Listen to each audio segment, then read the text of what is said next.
I thought I was going to be spending the vast majority of my time this weekend going through each of these many amendments that members have presented. As I mentioned, we're in the close to 150 plus category. But my attention on Keystone and the issues in front of us was dramatically pulled away because of an announcement out of the administration that I learned of late on Friday evening, and that was the first announcement today. And the fact of the matter is I'm just not in a very good mood right now. I'm not in a very good mood, and I think it's probably true to say that most Alaskans are not in a very good mood. Because folks back home woke up Sunday morning to the news that this president effectively declared war on our economic future in the state of Alaska. And I know that those are pretty hard words. And it's been suggested by some in the administration that perhaps I'm overreacting.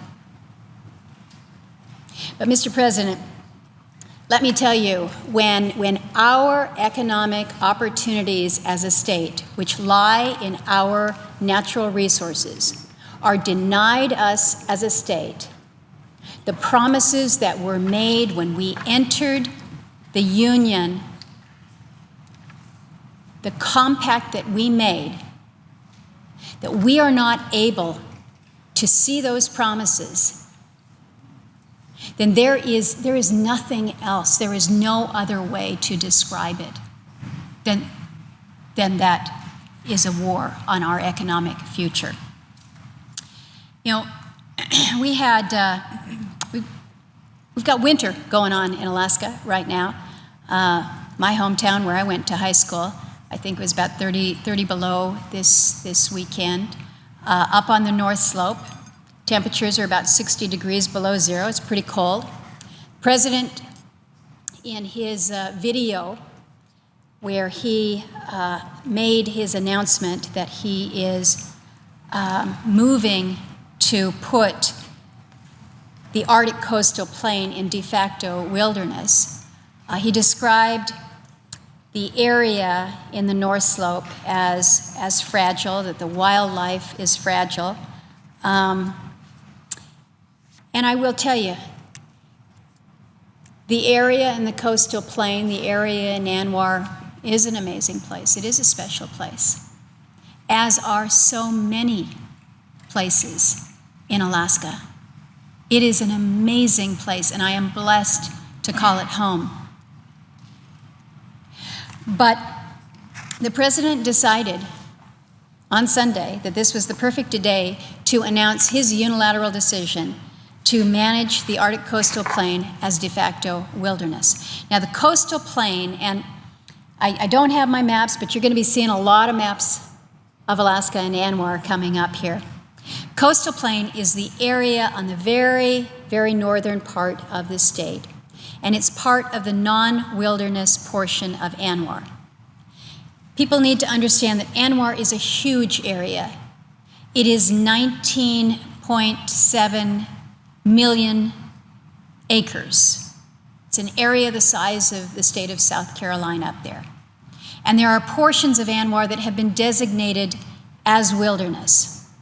And they were designated as wilderness back in 1980, along with other areas in the state of Alaska that were designated as wilderness. In fact, so much wilderness, close to 60 million acres of wilderness designated in 1980, so much so that there is actually a provision in the law, in ANILCA, that says that's enough. Alaska has given enough, in the sense that more than half of the wilderness area in the United States of America is in Alaska.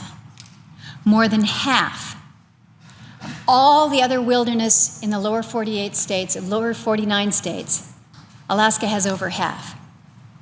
And so the sense was there will be no more wilderness declarations in Alaska.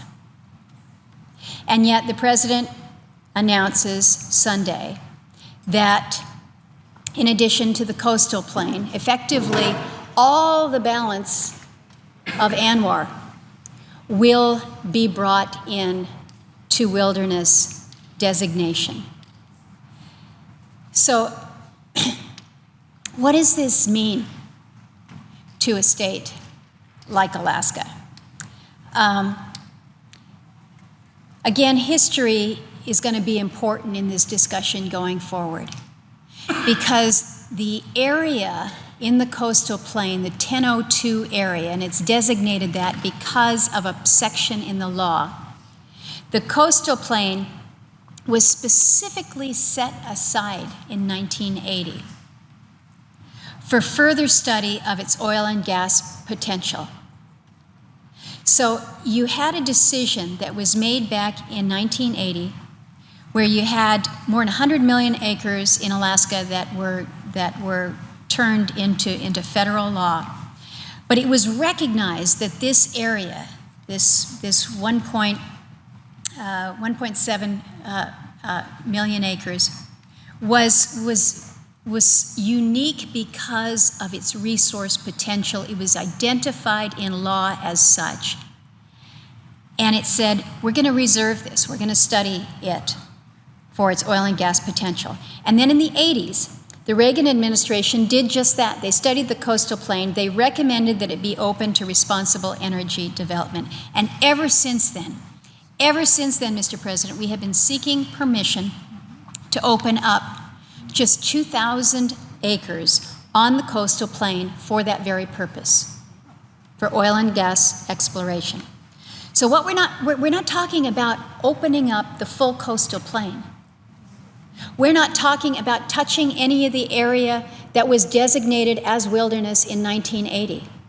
We're talking about 2,000 acres in a 1.7 million acre area that has been set aside specifically for this. So when you think about what that means, 2,000 acres is 0.1% of the entire 1002 area. It's 0.01% of ANWR.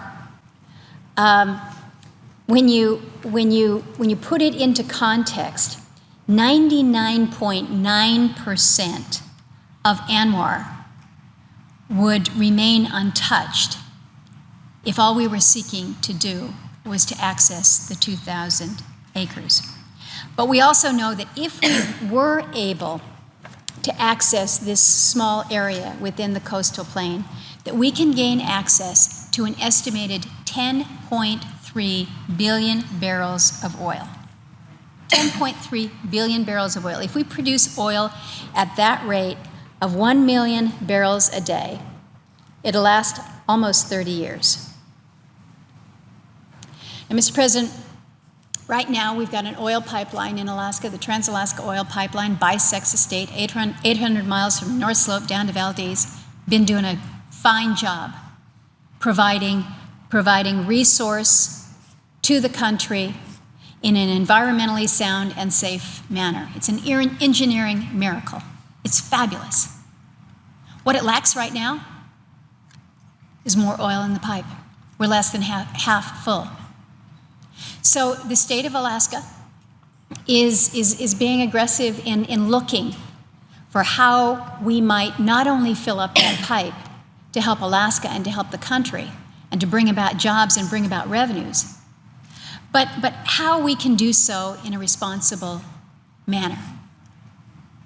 We think that we've got some pretty high standards in Alaska, and we need to. This is extreme environment. It's tough working there right now, let me tell you. And they don't shut down because it's cold.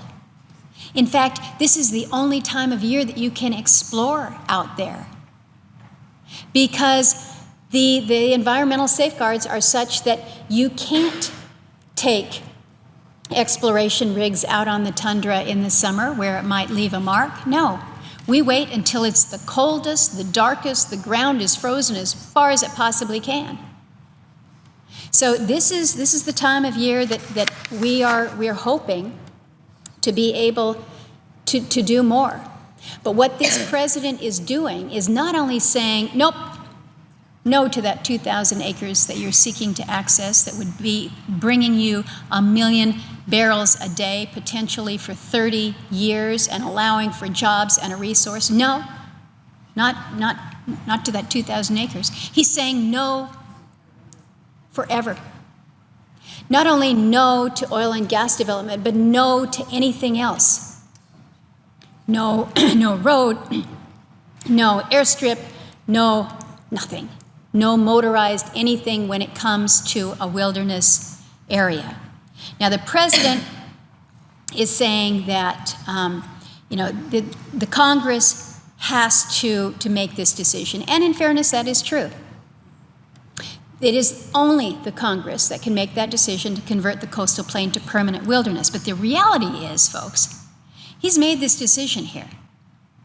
And he's made it without us. Because what happens under this comprehensive conservation plan, this CCP, this area is now immediately treated as wilderness, with or without our approval.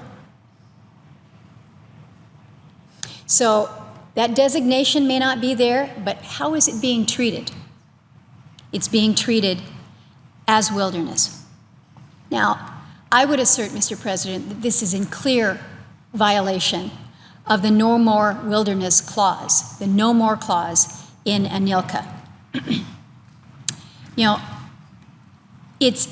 is so frustrating. It is so infuriating to think that we would have acknowledged that some 30 years ago, when ANILCA was passed, that recognition, when so much of the state of Alaska was put off limits to any form of development, to place it in wilderness status, and to have the federal government agree that we'd done our part, that we'd contributed enough of our lands. Now, Mr. President, you're from a state that has wide open spaces. What do you do as a state if you have so much of your state? We've got 66% of the state of Alaska that is federally held. And we all know that federal public lands, there's different aspects of access to it. BLM lands means something, Park Service means something, refuge status means something, and wilderness status means something else altogether. And so when we acknowledged, and the federal government acknowledged, that no more in Alaska, we kind of thought that would be respected. We thought that might be respected, but apparently this president is going to choose to ignore it. Now, Mr. President, you can tell that this is an argument and a debate that I feel very strongly about. And I feel very strongly about it because I've been living with it my entire adult life. For as long as I can remember, we've been talking about how might it be possible to develop these extraordinary reserves and resources that we know are in the 1002 area. And there have been highs and there have been lows. Back in 1995, when it was my father and Ted Stevens that were working this issue, they were able to successfully get it through the Congress, only to have it vetoed by President Clinton.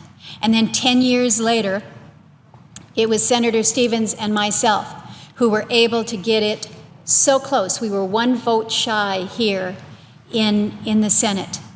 The House has passed Anwar, I believe Congressman Young told me today, it was 12 separate occasions. And now we're back yet another 10 years later. So maybe this is just something that just keeps coming back every 10 years. But Mr. President, this wasn't the worst part of the news that I was dealing with this weekend.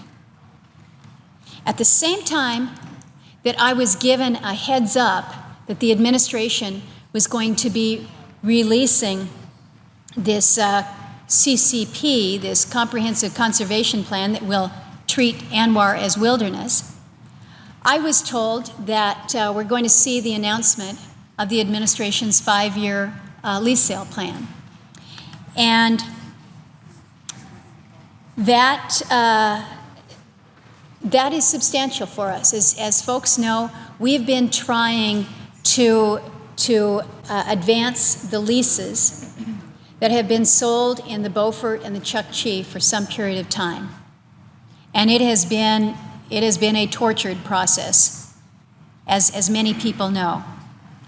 But what we are told is that with the lease sale that will be announced, portions of the Beaufort Sea and the Chukchi Sea will be indefinitely withdrawn from the next 5-year plan for the Outer Continental Shelf, which again is due to be released. And I think it's important to know, we have had deferrals off of our coasts, off of the in the Beaufort and the Chukchi, but these are no longer going to be deferrals, these are going to be withdrawals, which means that not only will they not be included in this lease sale from 2017 to 2022, but they will stay in place until such time, it's an indefinite withdrawal, until such time as the next president, whoever he or she may be, should decide to change it. So it's different than a withdrawal.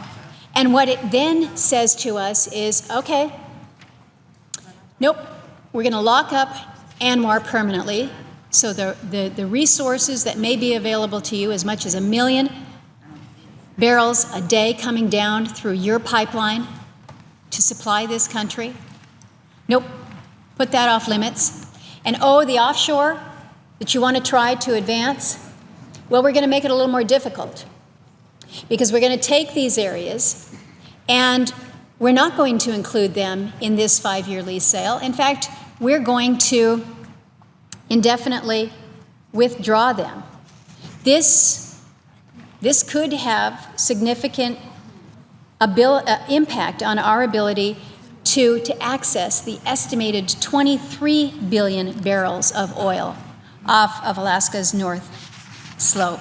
And again, when we're talking about how we're going to fill up that pipeline, we've been working towards those opportunities offshore. But there's a third gut punch to Alaska that's coming, Mr. President. A third. Remember, all these were supposed to be unveiled this week. What a week. First, close off ANWR permanently. Second, make the offshore that much more difficult. And third is in the area where all those who have said no to wilderness go over to the National Petroleum Reserve. That's where you should be accessing this oil. Well, okay. That's where folks are going. ConocoPhillips is trying to access some leases in the National Petroleum Reserve. These are leases that were awarded in 1998. So more than a few years to be working through all of the issues here. And what we learned was that the terms and conditions of the mitigation that is going to be required by the Department of Interior to allow Conoco to proceed with the alternative that would allow for a short road to access the pad, that those mitigation costs and other requirements are going to be so much that the project will no longer be economic. So think about it. Years in the process and the permitting and the cost that goes into it. Years to get there.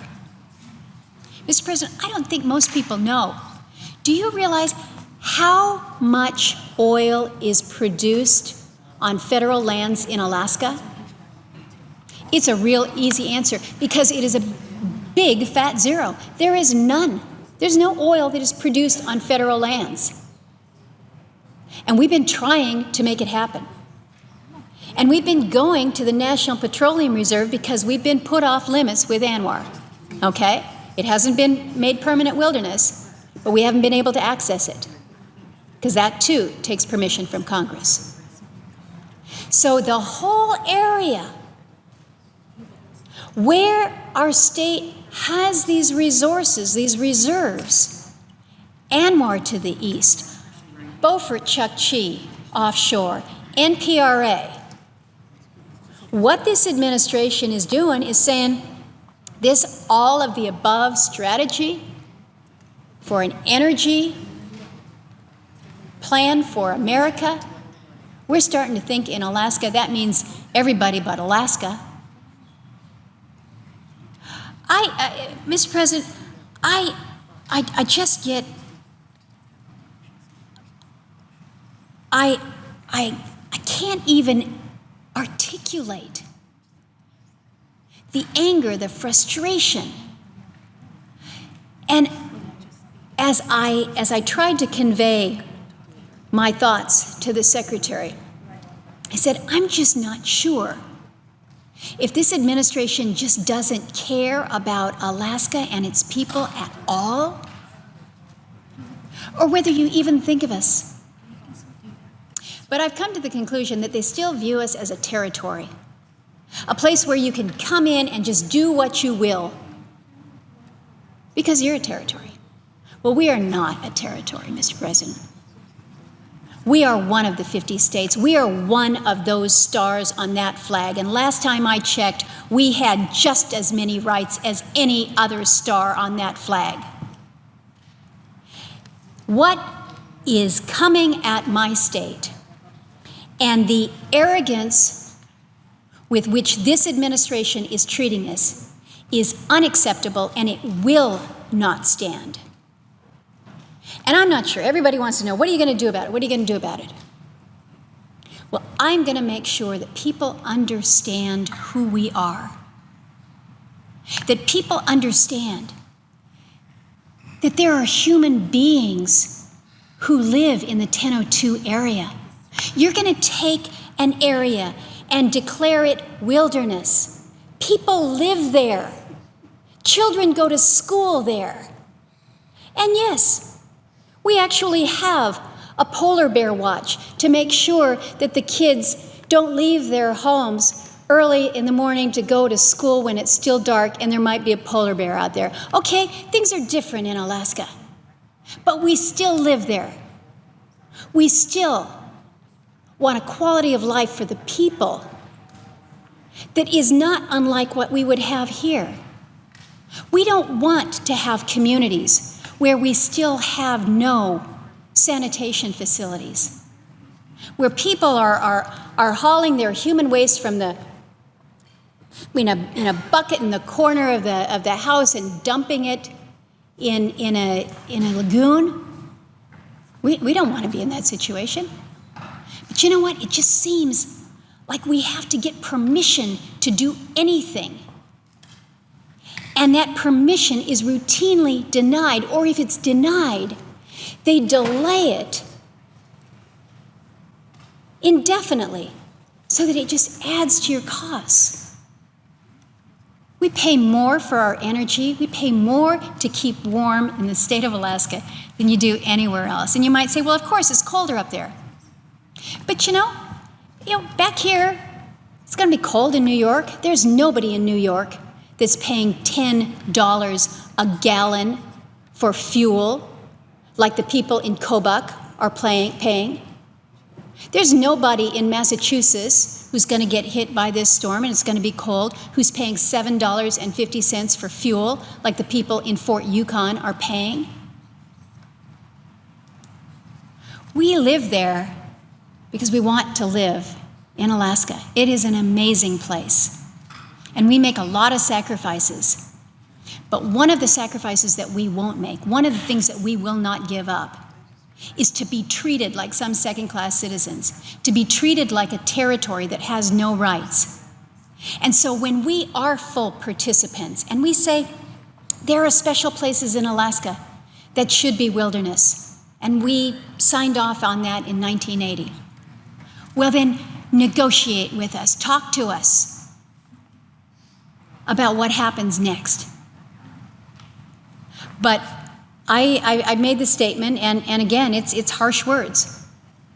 But I've suggested that this administration is one that is willing to negotiate with Iran, but they're not willing to negotiate with Alaskans.